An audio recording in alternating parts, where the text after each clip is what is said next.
bạn mơ đi nó được tiền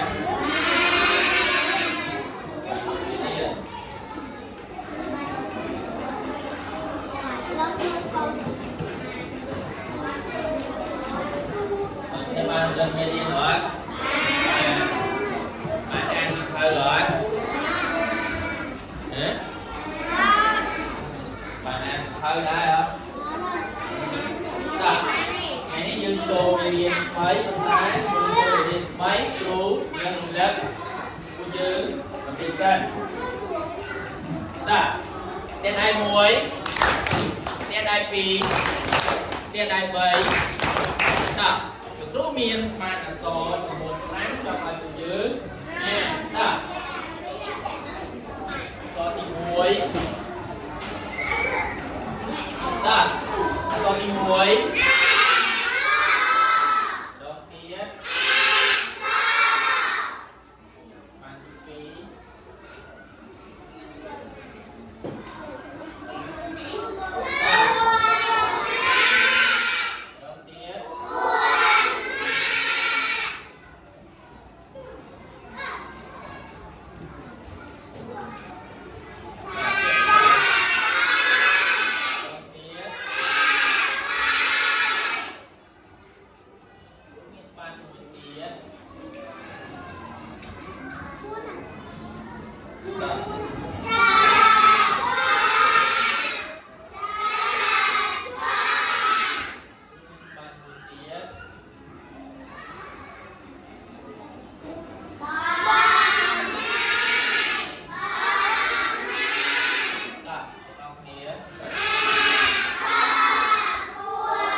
ta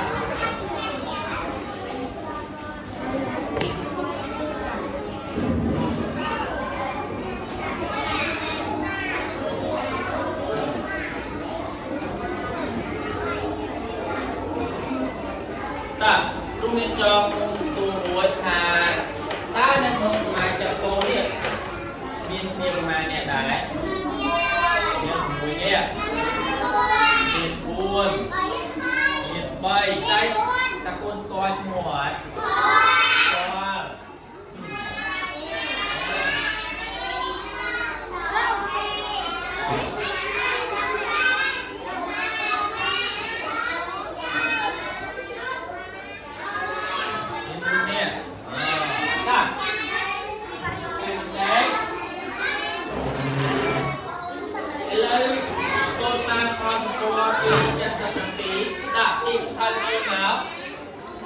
ta cái đây muối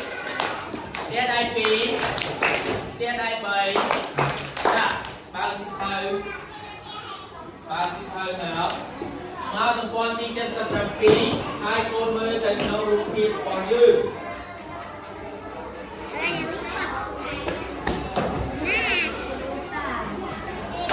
ta con mới mà không rút thịt còn dư nào ba hai đấy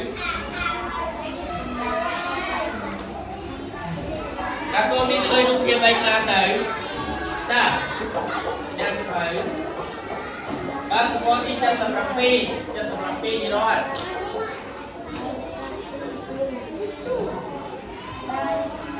thử bác con đi chân sập phi các con ơi lúc kia bay ra tới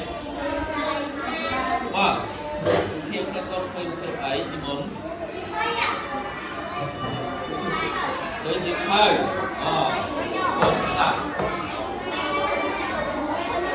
với gì ma không chọn rồi ba thì con thì bảo chiết ba là cung chọn con nói thế làm mấy cái này lúc tích với của xã thì ma ba là cung thì chọn ta có ai đi đời nè có ai đời có ai cả thầy cái đi biết ơi tay gì mai rồi tay của mai kia còn là cũng từ ấy đâu còn cùng mai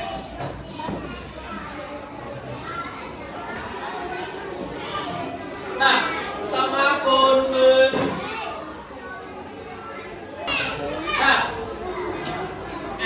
còn nhớ nãy giờ mình đi sai tập làm phí cài rót mà chắc nung lúa từ xa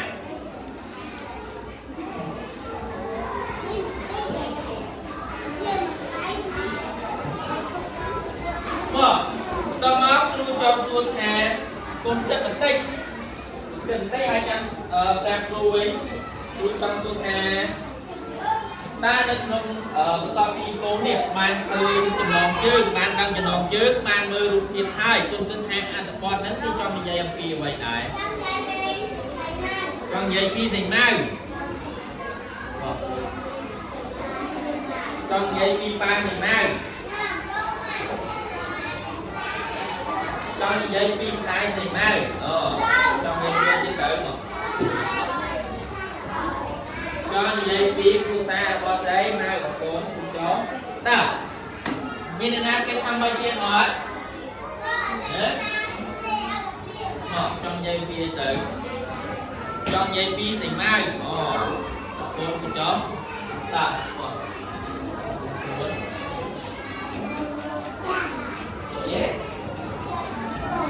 trong dây phí ở con này cuốn gì chó còn dây phí trong của sáng giấy hai nè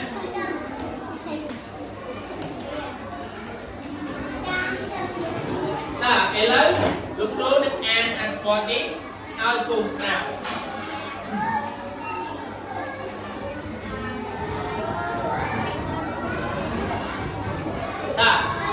chắc đặt rú thì kết cô nên cho luôn ăn mùi rô ta nhé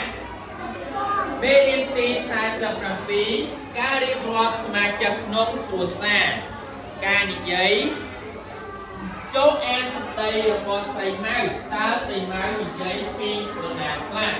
តើពេលគ្រូអានគឺយើងទៅចង្អុលយកដៃឯចង្អុលដៃចងចង្អុលតើខ្ញុំឈ្មោះស្រីម៉ៅខ្ញុំរៀនថ្នាក់ទី2កឪបងខ្ញុំឈ្មោះសុខធីគាត់ជាគ្រូបង្រៀនម្ដាយខ្ញុំឈ្មោះនារីគាត់ជាអ្នកតម្បាញគ្រួសារខ្ញុំមានមនុស្ស6នាក់គឺជាកូនពីតាម្ដាយឪពុកខ្ញុំនិងអូនប្រុសខ្ញុំតើគូស្ដាប់បានហើយឬអត់ស្ដាប់បានហើយតើឥឡូវកូនចូលរួមអានជាមួយលោកគ្រូទាំងអស់គ្នាតើ1 2 3ការរៀបរាប់សមាជិកក្នុងគ្រួសារ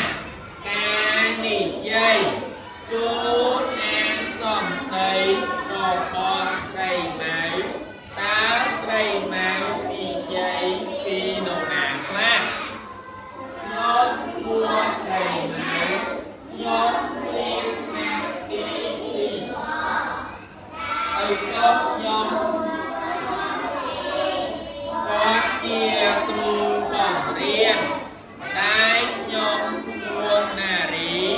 គាត់ជាអ្នកតម្បាញគ្រួសារខ្ញុំមានមនុស្ស6នាក់គឺជាកូនពីតាតែឪពុកខ្ញុំនិងអូនប្រុសខ្ញុំតើឥឡូវគូចាប់តាមអានមកខ្លួនឯង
ก็มีอ่านหายได้รู้เนี่ยจอมไอโฟนเนี่ยตาตัวแบบยังไงไม่ชัวร์ใส่ไม้ไปหนอไอ้แล้วโตพี่ใส่ไม้พอเคยเจียมล้วนอยู่ไอ้ตาหน้าตาตัวหมันฮะตาหน้าตาตัวหมันโตพี่ใส่ไม้พอรู้สร้างไงฮะ ta mới David Philip đi lo mai hả đấy ta mới được con nữa ta đâu đi mua gì máy đã mua hay nào ta lương lương đấy ta nét xe ngát ta lương lương đấy máu ấy máu con chia hạt co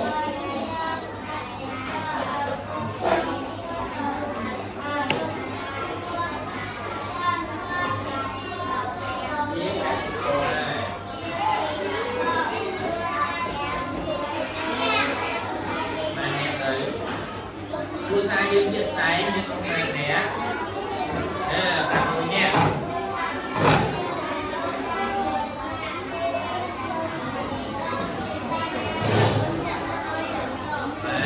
bốn cho ta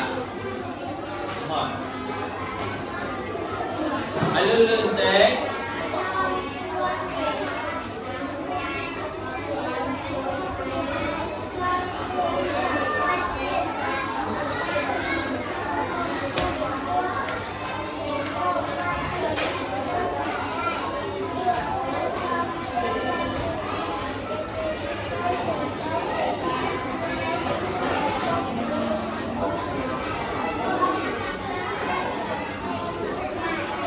còn cuốn đúng chưa ta mới gì có mới là ăn máu hay lư lư máu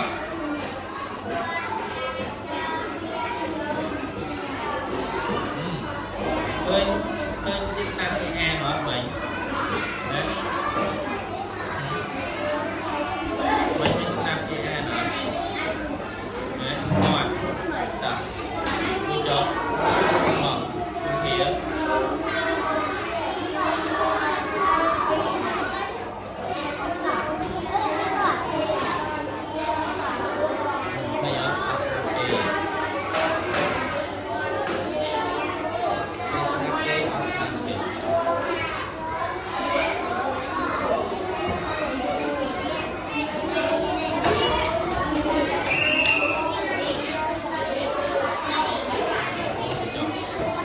ta là the Paul on snap game to objective ta mới internet bỏ hãy lưu lên đi áo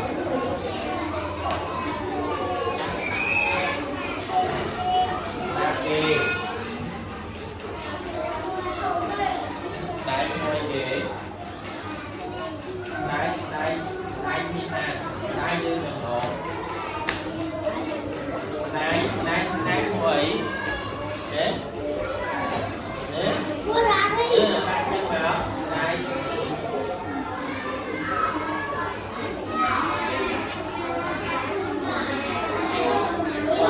con chia con lên thêm nữa con chia càng xếp co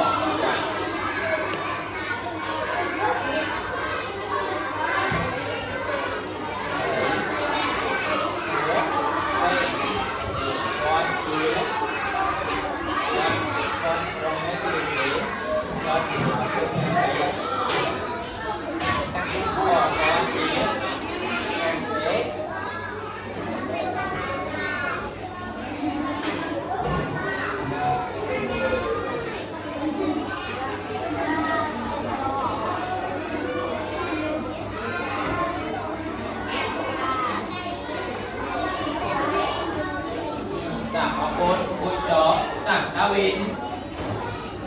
ta next stage start game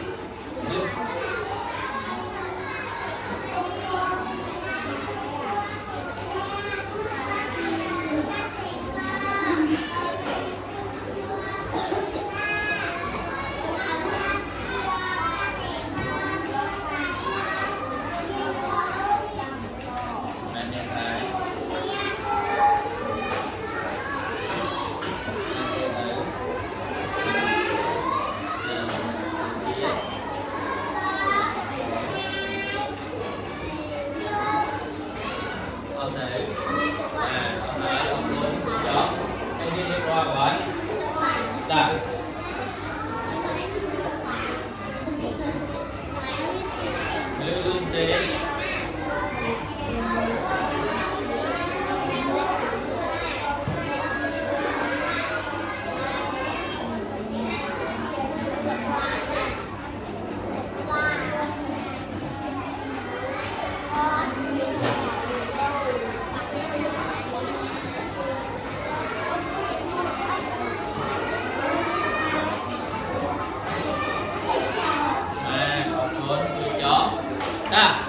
cái lấy cô ba đi rồi hai đi rồi mà cho cô sang lại hơi đó chị lưu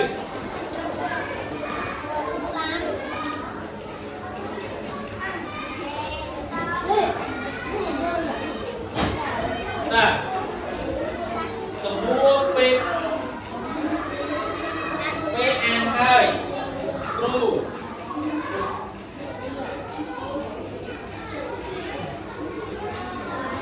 cái lời đến con ăn này hãy pru miên sự múa cho dù cô ta một tí môi ta ở con kênh này một ở vậy một múa sóp quay kia đấy sóp sóp ấy sóp kia được chưa ta na cái thân môi tiền đấy kim chú ta con đi máy môi này mua sớm ê mà con một chồng ta mua tivi ta quạt với ca ở đây ta quạt với ca đây đấy nhé con chia trù bóng riêng ta là cùng một chồng quên trong luôn ta sum luôn đi bay tam nai say máy bay bọn rồi nai say máy mua bấy nai say máy mua ná nè đi mà là cùng cho ta luôn đi pram ta con với ca bay tới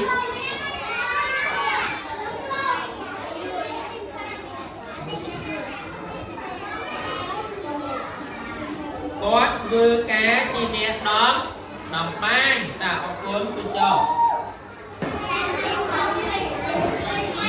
ta để xem vấn đề ta đây liên tục tôi trong luôn ta mấy chú ở dưới son tình nghĩa son tình nghĩa đi drop này chắc luôn xa thôi mưa thời tay đấy tôi trong ai phụ dương đi drop tầm cạnh mưa thời đồ ta đi làm cái đi drop này ta nó bên ngỏ đi drop tầm cạnh mưa thời đấy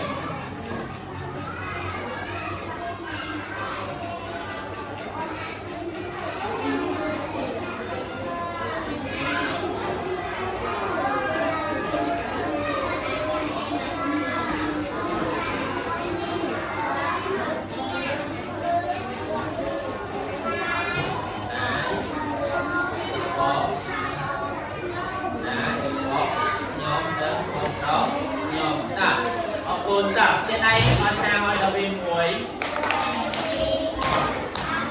trên đây con sao rồi tập trong đám phơi xua đi vậy tập muối tí vậy muối con luôn đấy muối con luôn đấy cô bạn mấy con luôn tập đầu tiên tập rồi nãy cái này chúng ta bàn gì á đấy thì đúng rồi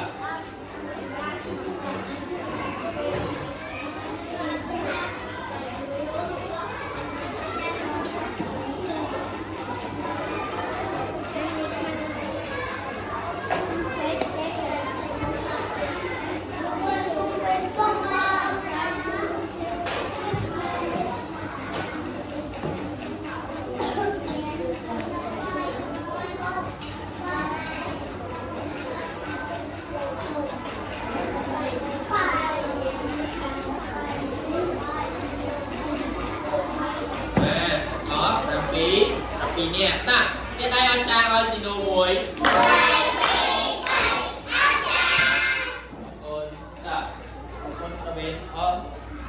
ta là kem nè tiền ta chú cho ăn không không đâu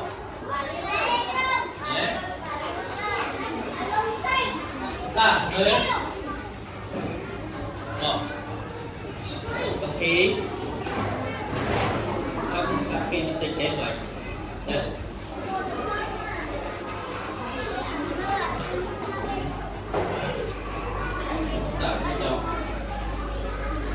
ta không đâu vào kim chú ta cái điện thoại cái bên này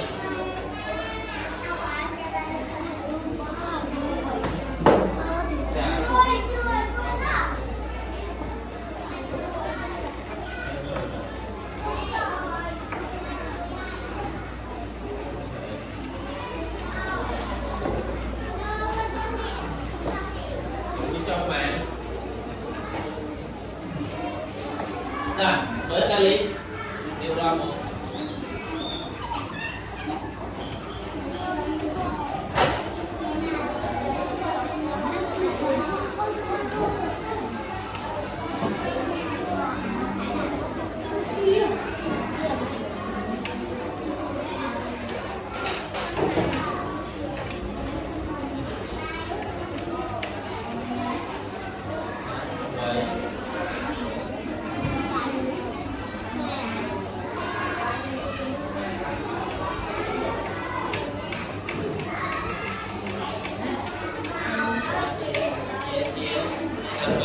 chỉ biết tiền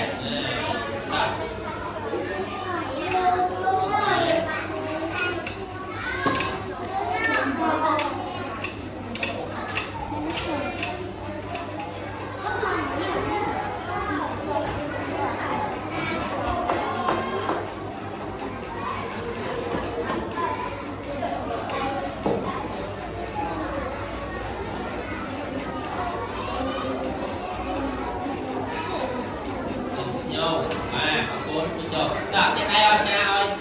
đã lên muối lên tới chết rồi bạn tiền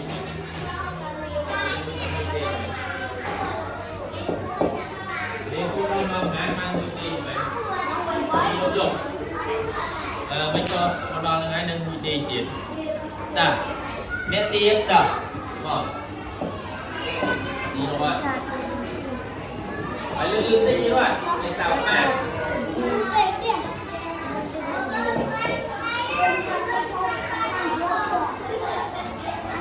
để không ăn đây lươn qua lại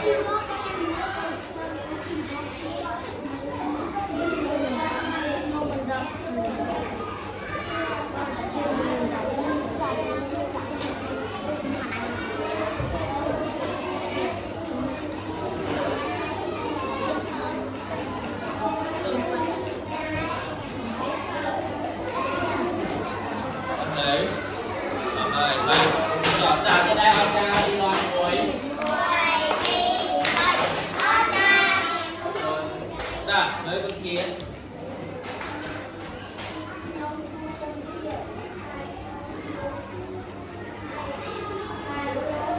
con kia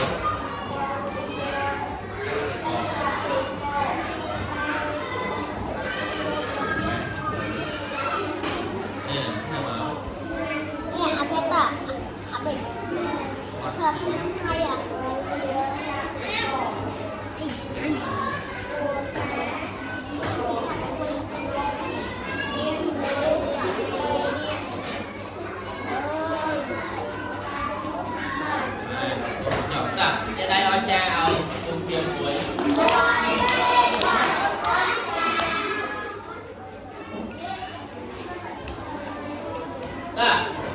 cái lớp của dương ta nhanh qua cái ơi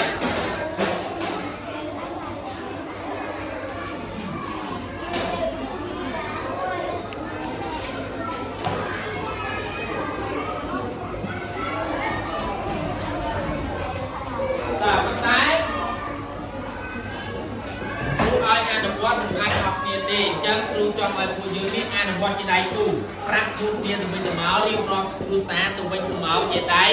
đây tu ta chấp đám ở miền Tây cú dương đi rộng này ai dạ gặp đà phía đi rộng miền Tây cú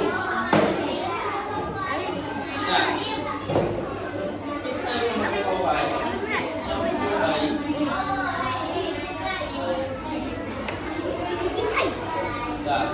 rộng miền Tây cú nữa thì được đi rộng miền Tây cú đi rộng miền Tây cú nơi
Tiết ai phí.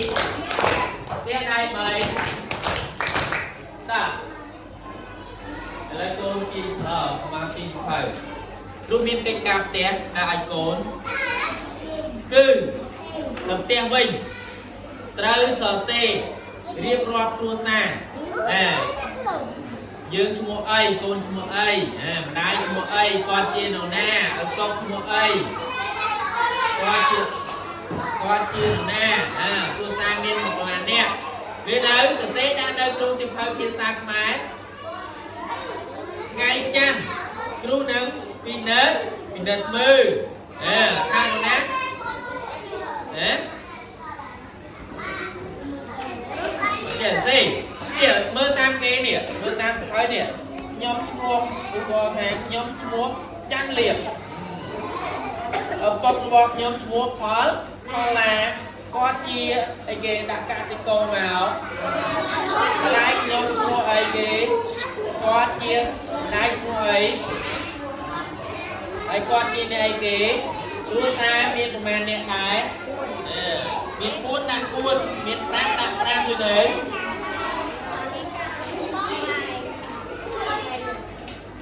Ta, tại theo mấy trân mơ đi lấy.